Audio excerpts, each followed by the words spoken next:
Well,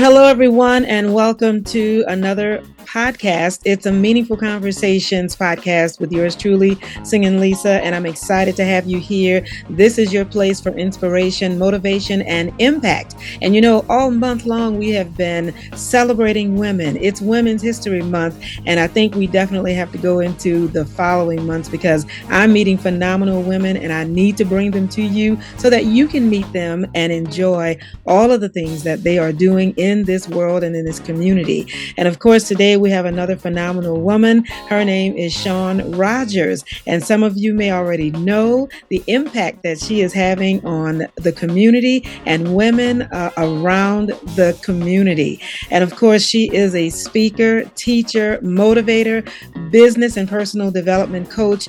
And you know, she's got an impressive track record of helping over 10,000 individuals and families. Now, Shawn has become a beacon of hope and transformation in the realm of credit restoration and exceptional credit profiles. She possesses an uncanny ability to turn dreams into reality, enabling people to live the lives they have always yearned for.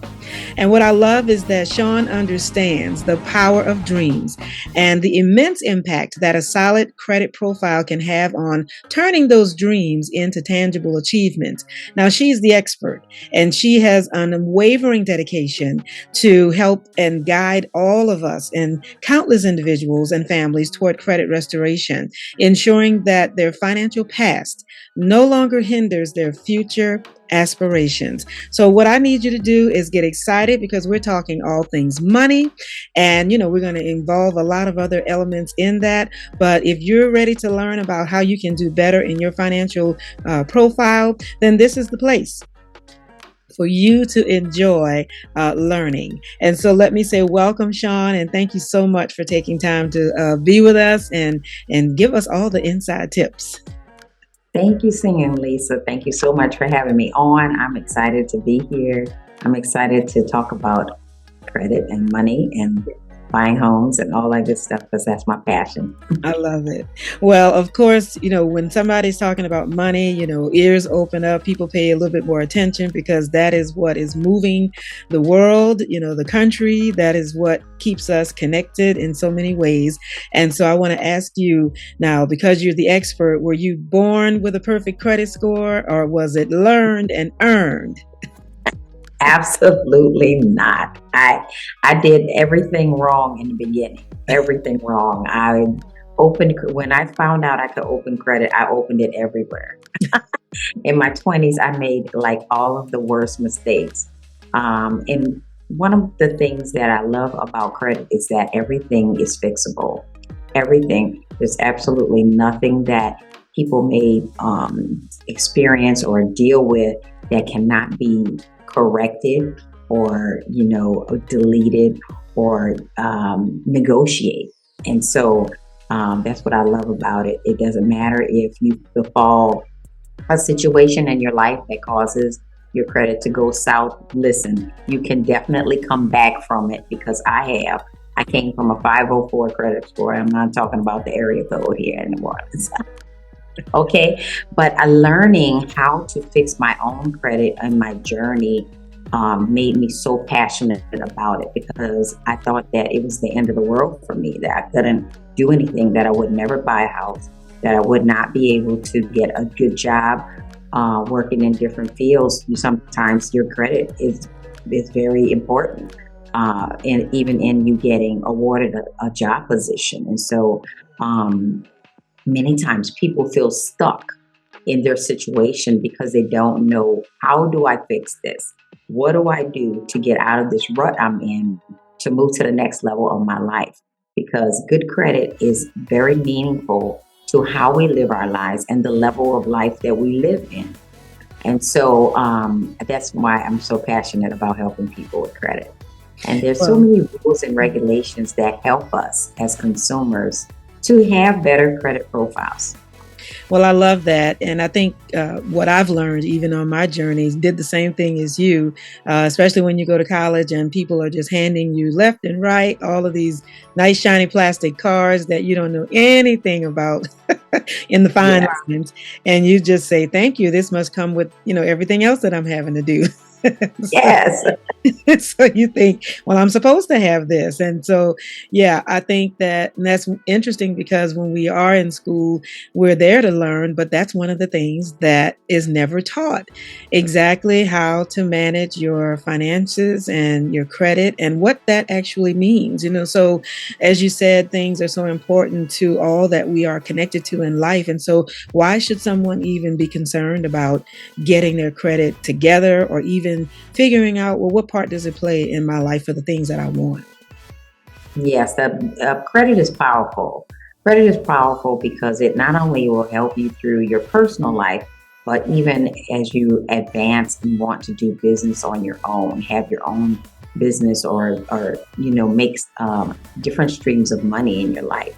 And so it's important for us to, first of all, understand the rules of credit, understand that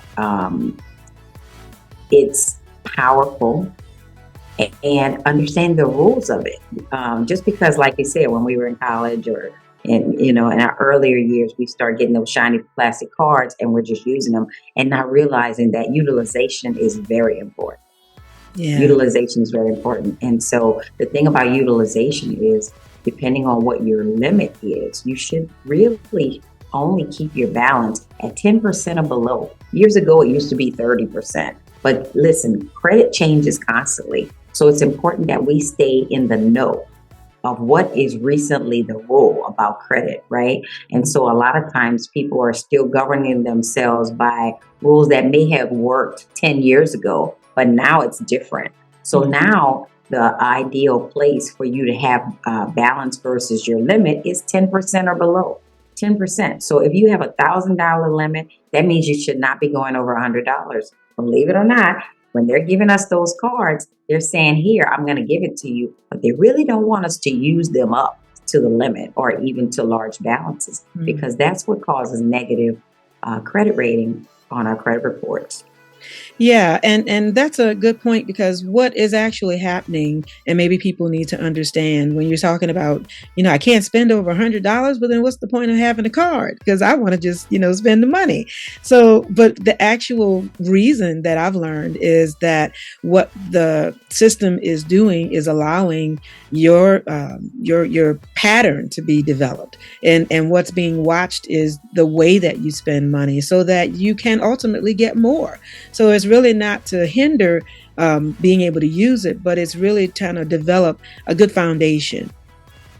Yes, absolutely. Because as you build, and that's in the earlier stage of building or even rebuilding. A lot of people right now are rebuilding their credit profiles, which is an awesome thing because there's a lot of education out there about credit. And listen, there's some good education out there and there are some bad things. Just like with anything, we want to stay away from hacks too much because, a hack is usually something that usually it's something that the credit industry is not really favorable towards. It may be something that's going to be very temporary for you. And so we're looking for longevity, right? Yeah. We're looking for that 800 credit score profile. And in order to build that, we're beginning to open different types of accounts and different mixes of accounts because there's different types of accounts. Revolving accounts are simply your credit cards, right? Installment accounts are things like your car note, a loan that you may get from your credit union that have a definite date of when it ends, when that payment ends. You're going to pay that payment for so many months and then it's over. That's an installment, right? And then, of course, you have your different things like mortgage and different things like that. And they're looking for the lenders are looking for a different mix of how you pay things, right?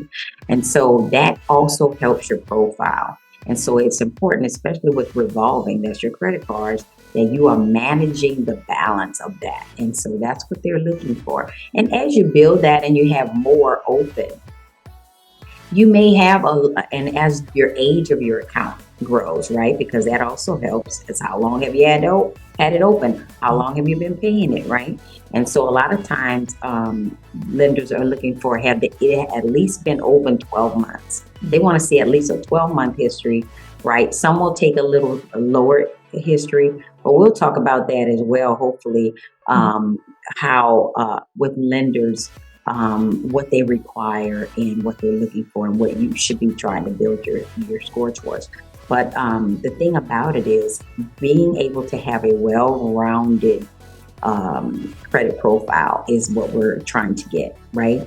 Yeah. Mhm. Absolutely. I'm glad that you're going there, and I definitely want to. We're going to talk about the program that you have as well, because you are not only giving us the information. You have a program called the Road to 800, where people can take advantage of, and I definitely don't want to leave without them knowing about that, so that somebody else can join in. And that really is important, to have a place that is trustworthy and dependable, so that somebody can get the information that they need. And yeah, so what are some of the do's and don'ts, or some of the myths, maybe that you can dissolve some of the things that maybe we've learned growing up or we've heard? I think one might be that, is there such a thing as good debt versus bad debt? Is that real? Well, it depends on what you're thinking about. So there is a thing called good debt and bad debt.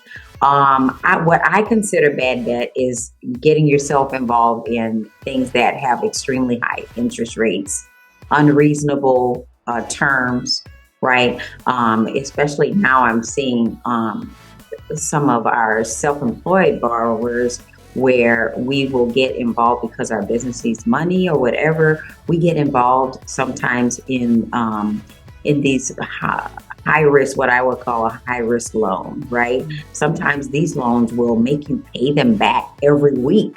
Wow. Okay, so already that's red flag, red flag. And so what happens is on social media, there's a lot going on, and so we get involved sometimes with, hey, you can get this loan with a 550 credit score. You can get this loan with a 500 credit, or a lower scores. Anytime you're getting loans or any type of lending with a lower score, you're already on a high risk level, which means your interest rate's going to be higher, your terms are not going to be favorable. And so I'm seeing that a lot lately, where people are accepting loans where there may be a weekly payment back. Oh my God. Can you imagine if your business is not making enough money every week to pay that back, and it's automatic draft? So now you overdraft your account.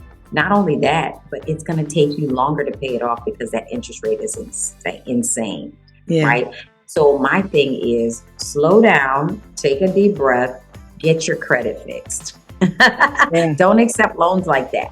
Don't Right. accept loans like that. I know sometimes you may feel that you're in a desperate situation, but listen, it's better to get your credit straight. Mhm. There's absolutely nothing that you cannot fix, I promise. Yeah. Just learning the way and getting involved with the right people or persons that's going to educate you Mhm. is the key. Yeah, and that is so key. And you said the key word, education. So knowledge is power, for sure in this case, because you're learning about how money actually works, how it revolves, and really following the path that it takes in your life, and seeing how you can allow it to best work for you in what you need. So this is a slow and steady. Is the one that wins the race case, because a lot of what we find, like you said, on social media and in those really quick and catchy, ads and sponsors, is that our attention is being grabbed, so that we can think that we'll get this going in the next month and we'll be good. And it really takes a little bit more work. And as somebody said before, I know you and I have heard that you didn't get into this problem overnight. Yes, and it may take a little bit to get out. And I always say, actually, in some cases these days, it may take only 30 days for you to get out of it. It depends. Everybody's situation is different, and I like to compare it to a thumbprint.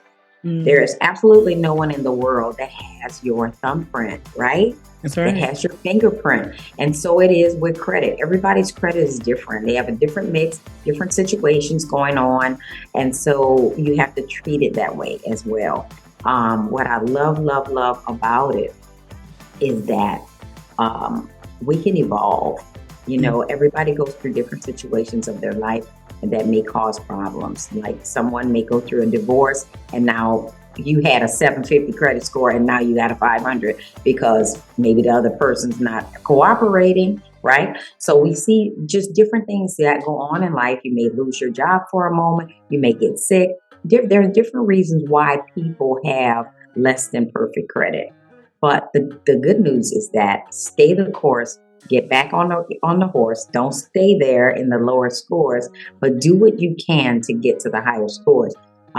What I love about Road to 800 is that we're teaching how to get an 800 profile.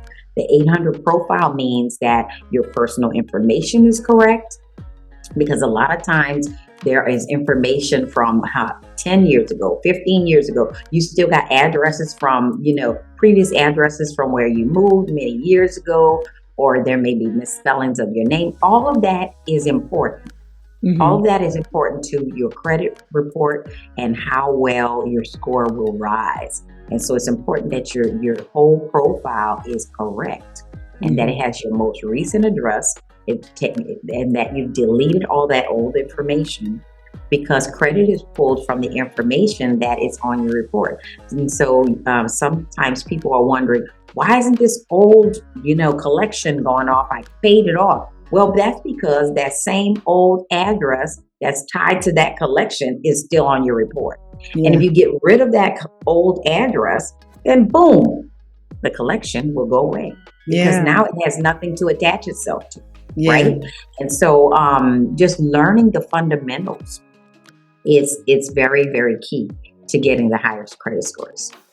Yeah, and I love that because I've learned that myself. And one of the things I think is really basic and even free every year is that you can get a copy of your credit report.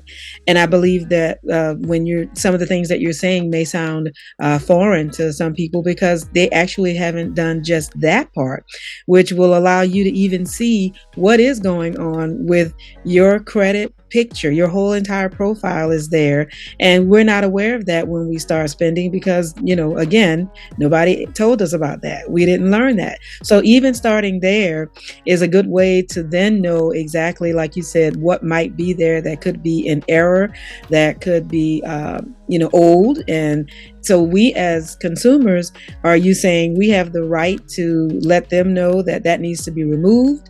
How does that Absolutely. work when there's something that is an error? Absolutely. So we simply can not only write a letter, and it's better to do things in writing. I know it sounds antiquated because we're living in a digital world and all of that, but it's better when you're dealing with the reporting agencies to do things in writing.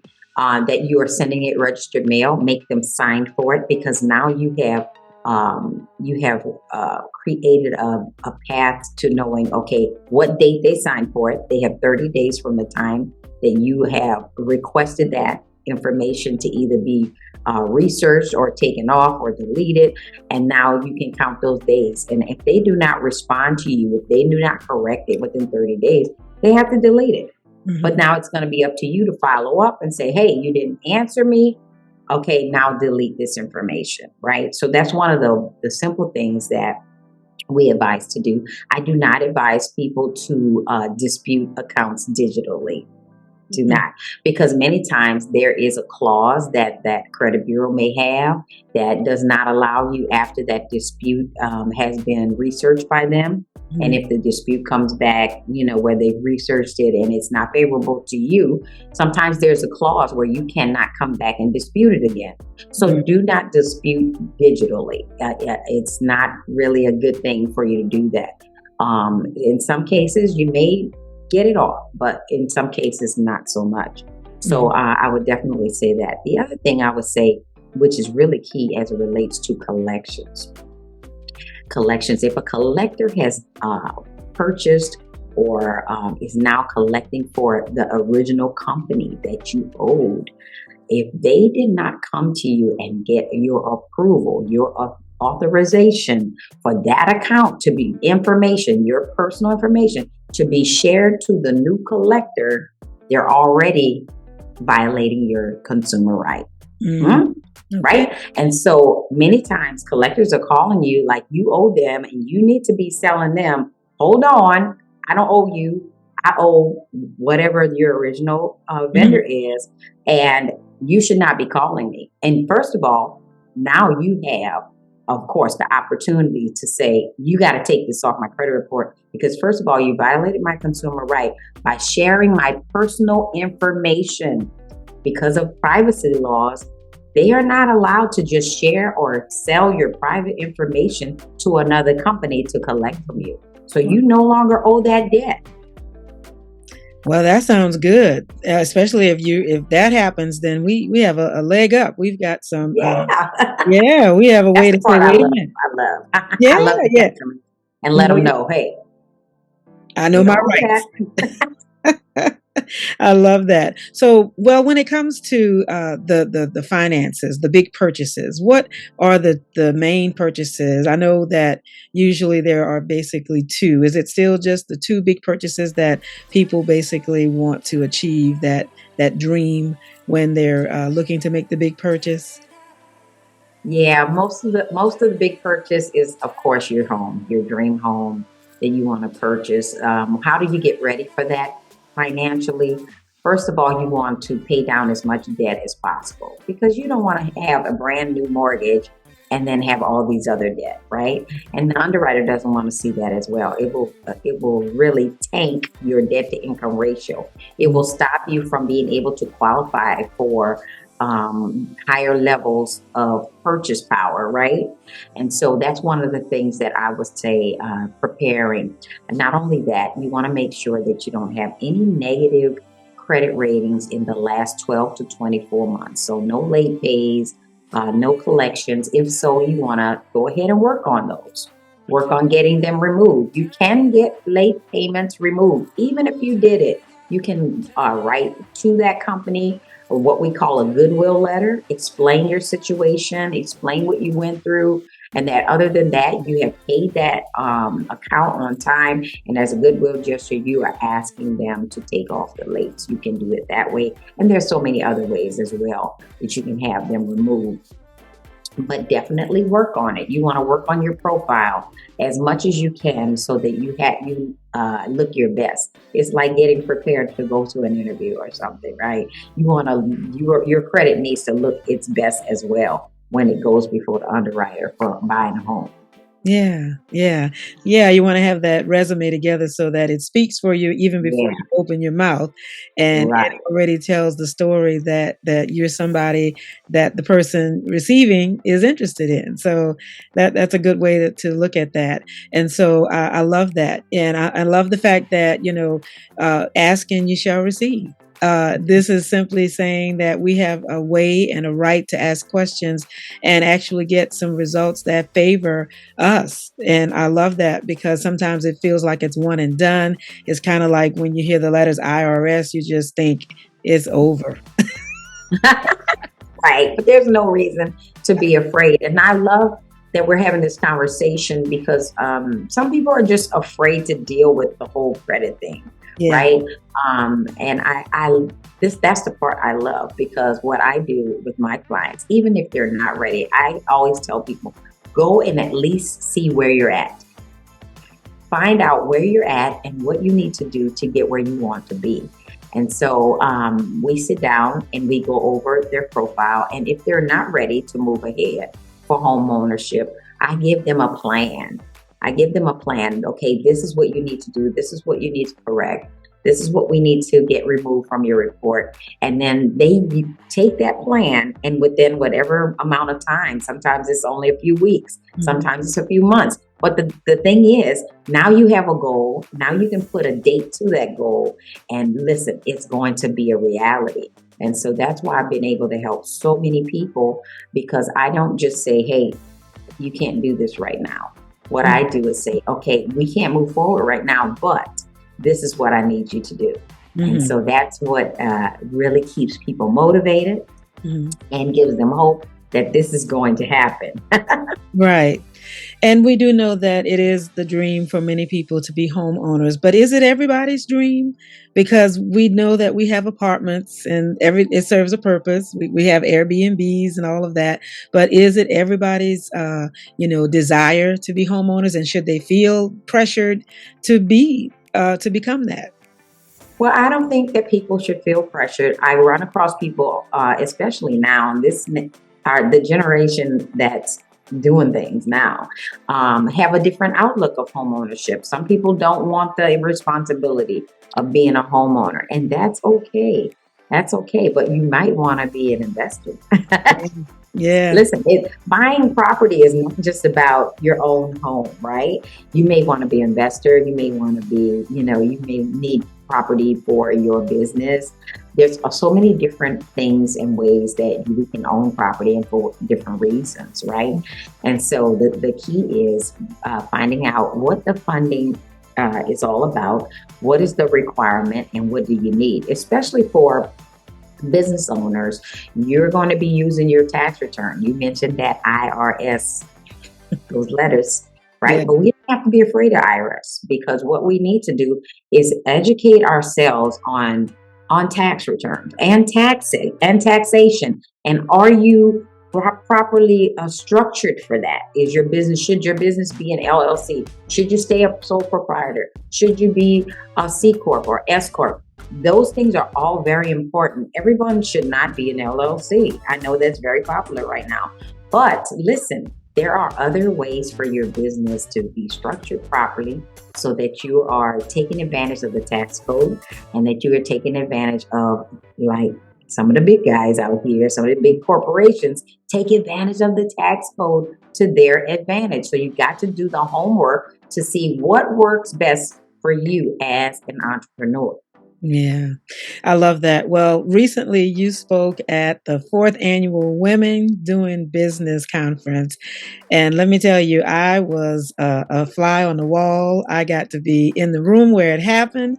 And when I tell you, I left so motivated and excited and just inspired, because the room was filled with hundreds of women and they were all doing business. And it was just powerful to be in that room. And so I would love if you would share, because you are a part of that organization, which is coming under is it the Black Chamber of Commerce? Yes. And so would you Yes. share about just the value of being a part of that organization and what it means for women to be in business? You spoke about having homes as an investment, or property as an investment. Why is that such an advantage for women especially? But in this day and time, it was just huge. I wish you guys could have been there, but you definitely can learn from the experience that took place there. What is all of that about? So all I can say is electric. The whole atmosphere was electric the entire day.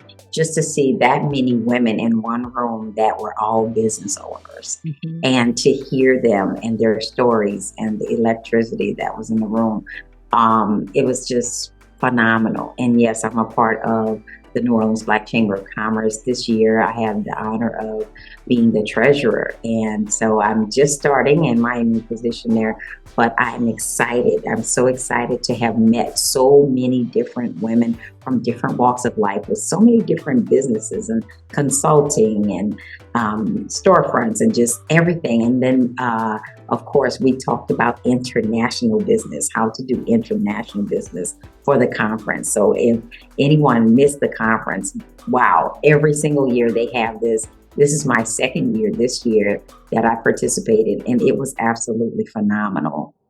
We had great panelists and speakers that we learned from. And of course, I touched a little bit on just being motivated about buying property and owning your own piece, and just starting your own portfolio of properties that you want to own and buy. And so I hope that it was inspirational. I hope that today someone's watching this and getting energized about their credit profile, getting energized about getting the funding, because the funding is there. So much out there to help. Even from grants. Right now I have a grant from the Federal Home Loan Bank of Dallas called Help Funds, and they will give you up to $20,000 to buy a property, to buy a home. And so that's for home ownership. But there's so many other things that we have to help. I'm, of course, a community lender with Red River Bank, and we help people get into properties, right? And get the help that they need to become property owners and homeowners. And it's just so, so, so very satisfying. Well, I love it. Yes, electric is one great word that describes, the energy that was in there because there were, as they say, the boss babes were in the house. And Yes, I'm telling you, everything from hair care to nail care to skin care to every area of business that women are involved in, from the property, like you said, internationally, anything you look at that is a business that is run by a woman, they were there. They were well represented. And it was just so exciting and motivating to figure out, well, then where do I fit in? Where do I belong? What can I do to become a part of this community? It's fantastic. And really, maybe you could share what are some statistics that would reflect really where women are in this financial picture, because for many years, most of the years, it's been a man's world when it comes to business, when it comes to things that we don't kind of get involved in. But now that picture is changing. And so what are some of the stats that talk about where women fall in place with this, and where, even African Americans, where we are in the picture when it comes to home ownership and just our place in the financial scope of it all? yes. So one of the things that I did mention at the convention, and it's very dear to my heart, is when it comes to mortgage, when it comes to the mortgage landscape. And here in the U.S., only 9% of loan officers are African American, right? Only 12% are Hispanic, 6% are Oriental, of Oriental descent. And so people of color have a lower percentage of not only being represented in our field, but also that means a lower amount of people are homeowners. And so one of the things that we want to change is being able to empower our communities to be able to have more and own more of a piece of pie of America, right? And so it's important. But we also find that women have a much higher percentage of ownership than even men of color, right? And so we want to change that dynamic so that families are when you're a homeowner, we find that first of all, you're more stable, your family's stable. You have the ability to focus more on making more money, your career, and things like that, other than the transientness of having to move, of having your contract ending in an apartment and someone saying, okay, you're going to have to move, right? When families have to do that, it upends usually your goals. It upends the things that you have in store for your family, because now you're moving from one area usually to a whole nother area where you now have to plan and start over. So that's huge. That's huge for families. Right. Yeah. And it's so vital and it's life changing and really, really changes generations when you can take advantage of becoming that first time, homeowner, or that Yeah, person that changes the trajectory of your entire family's history when you own property and you have options and you have choices that were never really available before. It's a game changer really for your entire family and for the people that are connected to you.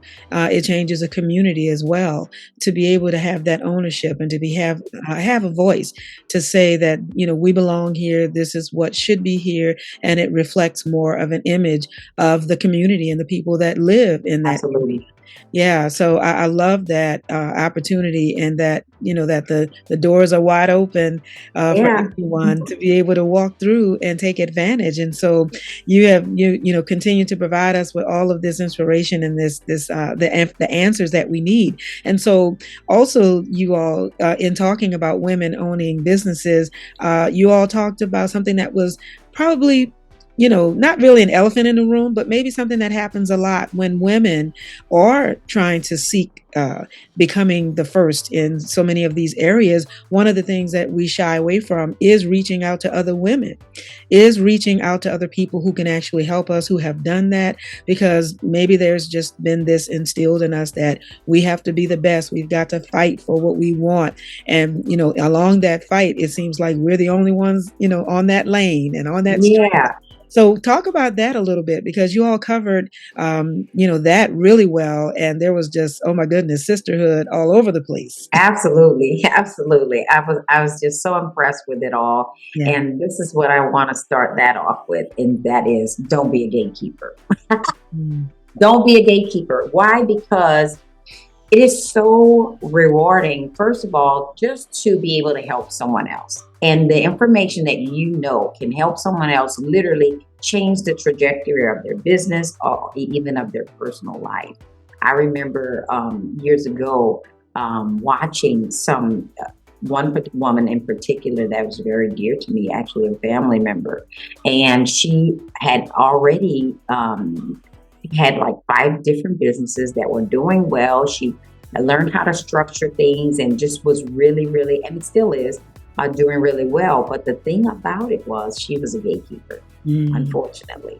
I wanted to learn about it. I would ask questions, and unfortunately, my questions would never get answered. So that just kind of made me a little discouraged in the fact that had I been able to have a mentor at that time that just took me under their wing and said, hey, I know you're trying to get involved and trying to build your business. This is what you need to do. This is where you need to go. This is how you need to structure your credit. And so a lot of times we're struggling to do things especially when we're first starting off. And we just need that little push, that little extra mentorship from a person who's been there and done that. It's okay to share. It's okay to share, because listen, the blessing that comes from that, the blessing that comes from watching a person that that you gave them information that literally sent them in a whole nother direction of blessing to be is everything. It's everything, right? Yeah. So that would be my thing. Don't be a gatekeeper. Please don't be a gatekeeper. We're all in this together. We're all strong women making it happen. Yeah, I love it. Don't keep it to yourself, and I mean, I love that, because, we learn those in biblical foundations, just that it means something when a seed is planted, and we see seed time and harvest and what that does when that happens. And so it's not about keeping your talents and gifts to yourself, but it's opening your hand to not only share, but to receive more, which comes in the form really of blessings and seeing the fruit that get produced from other people, like you said, that you've been able to help. And so, well, when it comes to all of that, I know that you do so many other things in your life as well. Where does faith join with your finance journey, so that it joins every day? All right. All right. It joins every day, because I look at it as God gives us everything. Yeah. And everything is already His. And because it's His, I'm just a steward that's trying to increase what God has given. And when we look at it that way as a blessing, no matter what is happening, even the bad things are blessing, because sometimes God is trying to redirect us in our finances, or He's trying to get us to pull back on some things. So it's a faith walk. It's every day. It's an everyday faith walk that as we give and honor and are grateful for what we already have, I know that He just increases us from that. Yeah. So gratefulness produces increase. Mm-hmm. Now, as you have come from the 504 score in the 800 group, what do you do to maintain your credit level? Because I know it is a moving situation. Things happen in the world, with a lot of the credit. I think even now the housing industry has been kind of a big conversation in the news, because things are shifting and changing. So, what should people be doing to sort of start the journey and then to maintain? Right. So first of all, starting the journey, you need to know where you're at. Where is your credit? What's going on with it? with the big three, right? TransUnion, Equifax, and Experian. You need to pull your credit reports and look at them, review them, see where you're at, what's going on. Is there any negative items that you need to get rid of, right? Is your personal information correct? That's a biggie, right? Believe it or not, people don't usually pay as much attention to it.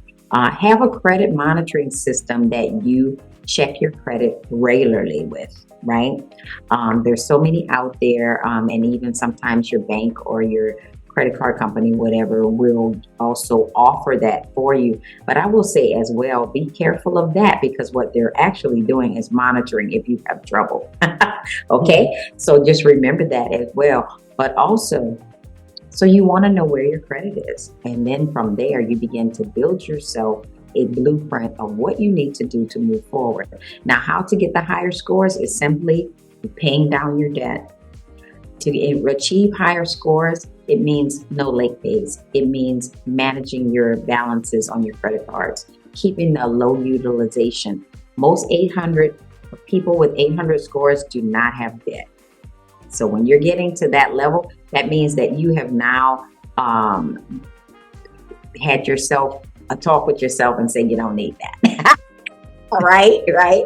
Because as women, sometimes we may get in a mood and like buy a purse. Oh, yes, indeed. We just need to have those conversations with ourselves that say, all right, you may be in a mood, but we're going to keep the fingers off of the website today. Okay?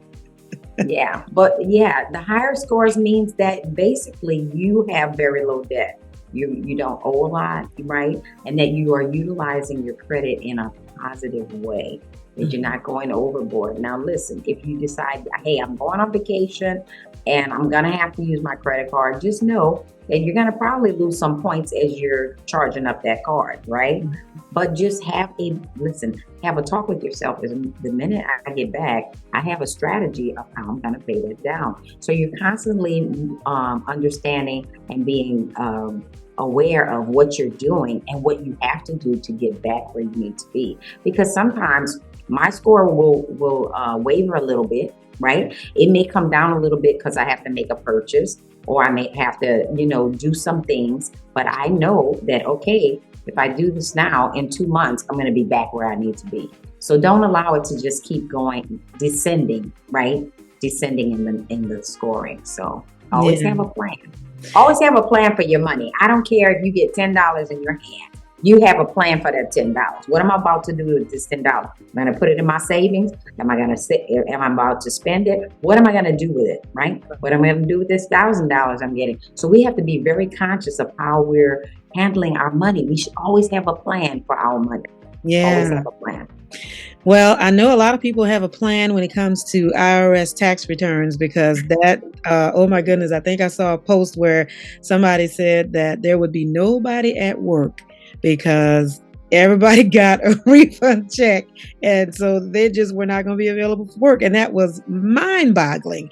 But do you have a comment towards that? Because like you said, have a plan for your money. Does it mean to expect a refund? And if you do, go crazy? Right. No, I would say definitely do not go crazy. Depending on where you are in your life and what your goals are financially, always be smart with the extras that you get, right?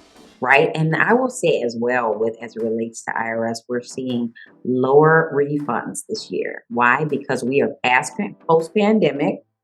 And during the pandemic, the CARES Act allowed for a lot of perks for us, right? That allowed us to have higher refunds. This year, some people are very disappointed with their refund levels are lower. Mm-hmm. Some people are even owing this year. Mm-hmm. And what I want to say to that is, first of all, make sure that your deductions for your paychecks are correct with your employer. Okay. The second thing is, if you are getting a big refund, make sure that, like I said, you got a plan for that money, not just to blow it. How are you going to invest it? How are you going to make it work for you? How are you going to make it multiply? How are you going to make it multiply? So you always want to do something smart with your money, something smart that's going to bring a return to you and not just always spending. It's always good to, of course, splurge on ourselves, but we got to think about our futures and what we decide that we want to do with it, right? Yeah. And let's be smart and Mm-hmm. do that with our money. Yeah, I love that.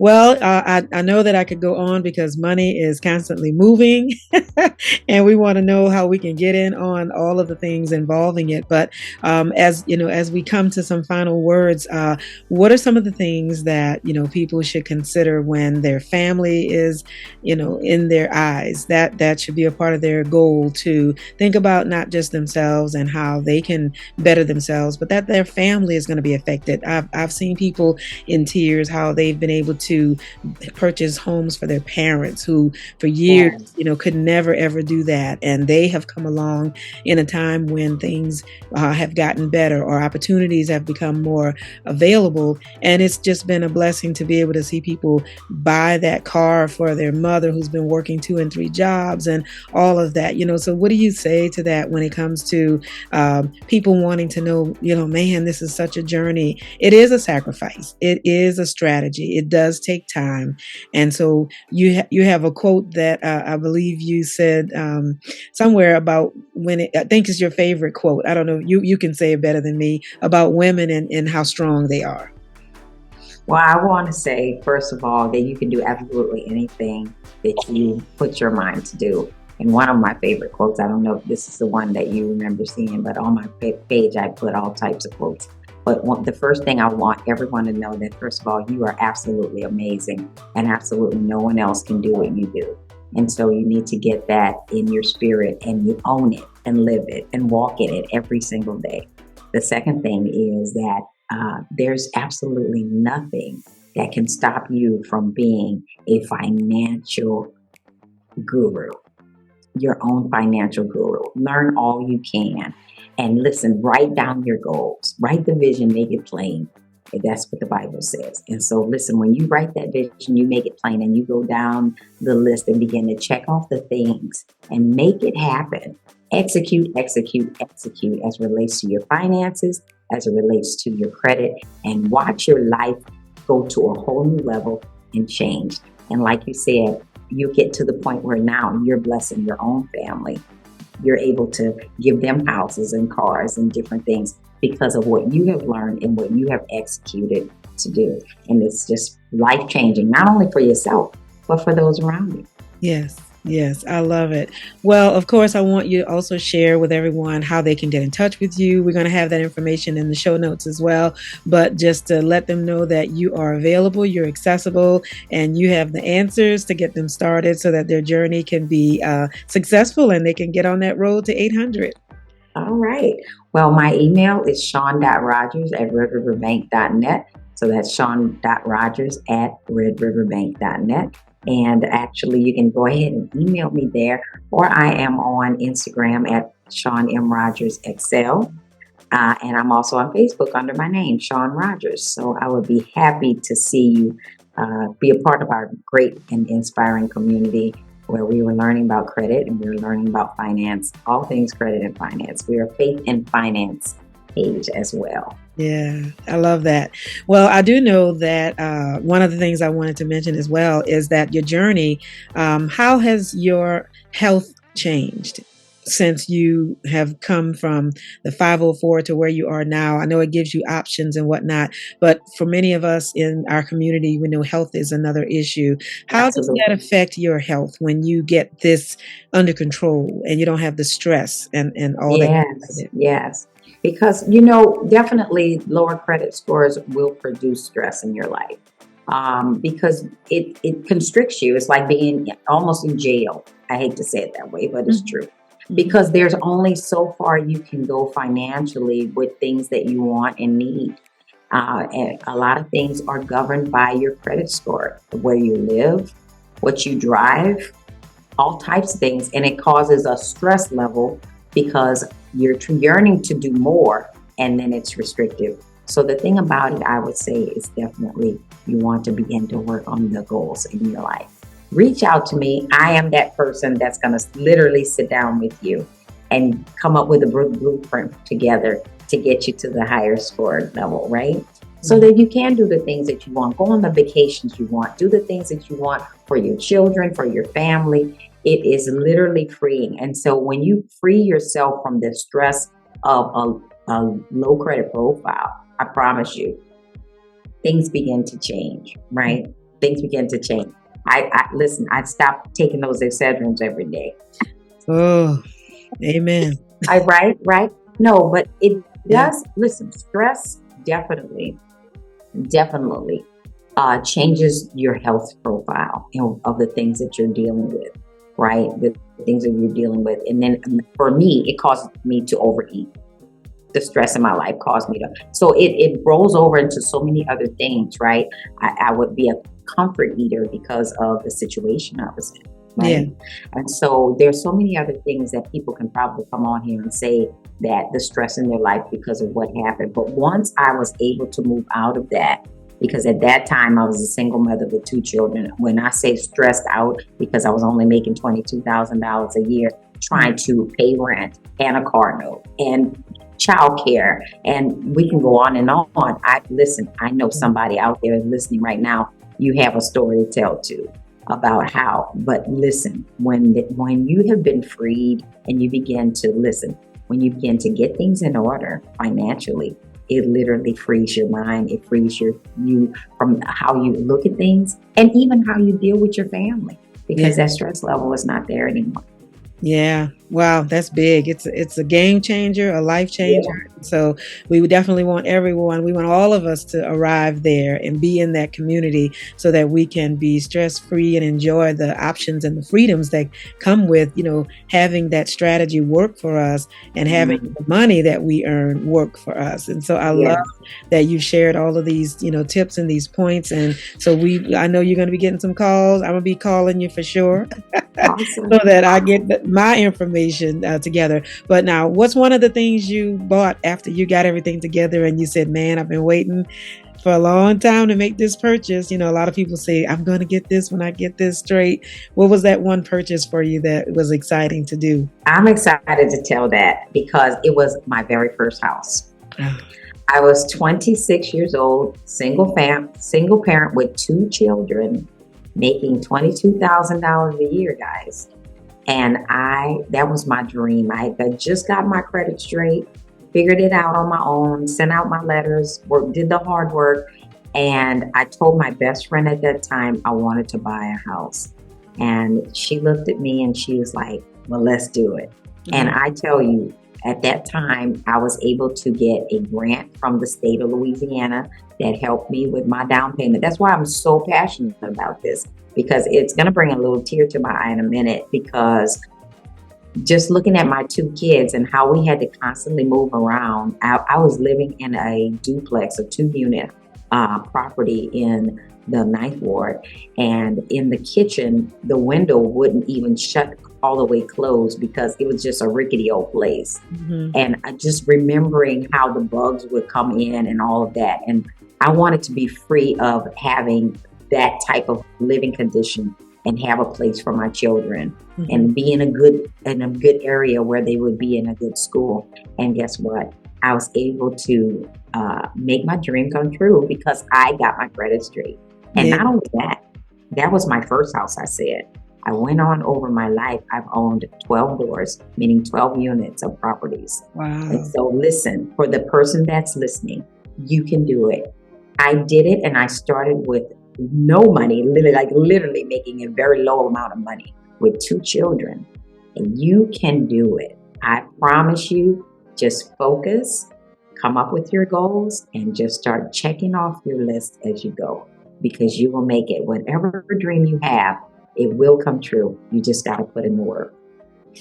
Woo, I love it. Well, listen, everybody, we can do it. We can be homeowners. We can be property owners, business persons, and all of this is possible. And you're seeing and hearing the facts right now. So we definitely want you to get in touch with Shawn so that you can learn what you need to do to make all of this happen. And dreams do come true. And we don't have to just be a kid's dream, right? We can keep dreaming. Yes. And dreams do come true. So, oh my goodness. Well, thank you, Shawn, for just thank you for having me. dropping all of this knowledge to us and giving us a lot of hope and inspiration. And so we look forward to maybe we'll do a follow-up and find out where we I are. would love it. Yeah, again, in the finance world, so that we can continue learning and how to improve our credit and improve our financial profile altogether. So again, everyone, this has been another meaningful conversation with yours truly, Singinlisa, and we are continuing to empower, to impact, to motivate, and to change lives and make a difference. And so as we continue celebrating women and the history that's being made and the contributions, we want you to continue to do that right where you are. Keep shining, and don't ever forget that it is possible because God made you for a reason. So until next time, we'll join together again. Be blessed and stay strong.